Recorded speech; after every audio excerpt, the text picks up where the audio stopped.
এক ভাই আমার প্রশ্ন করছেন, ভাই শেখ হাসিনাকে বাংলাদেশে ফিরাইবো?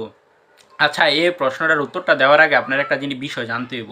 এই পৃথিবীর বুকে কোনো দিন নেগেটিভ এনার্জি নিঃশেষ হয় না, বা এটার কোনো বিনাশ নাই। আপনার পৃথিবীর শুরু থেকে আজ পর্যন্ত মানুষ নেগেটিভ এনার্জি বা খারাপ কোনো কিছুর বিরুদ্ধে যুদ্ধ করে যাইতেছে, কিন্তু খারাপ পৃথিবী থেকে চলে গেছে না, এমনকি কেয়ামতের আগ পর্যন্ত যাইব না। দ্বিতীয় কথা এসে বাংলাদেশে আপনার মনে করেন শেখ হাসিনা ফিরাইব কিনা, দেখেন যেহেতু আপনার মনে করেন আওয়ামী লীগ তেমন একটা ভালো দল না বা ফেরেস্তা দল না। আজকে যদি ফেরেস্তা দল হইতো তাইলে ভাবতাম যে না, ওর আওয়ার সম্ভাবনা 0%। যেহেতু বাংলাদেশ আপনার ক্ষমতার এমনকি শক্তির এমনকি সহিংসতার পূজা করে, সেহেতু আপনার মনে করেন যে ক্ষমতার শক্তি সহিংসতা আপনার মনে করেন আওয়ামী লীগ কটুক করতে পারে, এটা মনে করেন যে সবাই জানে। তার মানে বাদ বাইটা আপনি বুঝ জ্বালন। আর শেখ হাসিনা হয়তো বা নাও হইতে পারে, কিন্তু ওর দল 95% বাংলাদেশে ব্যাক করতে পারে, এটা আমার ধারণা।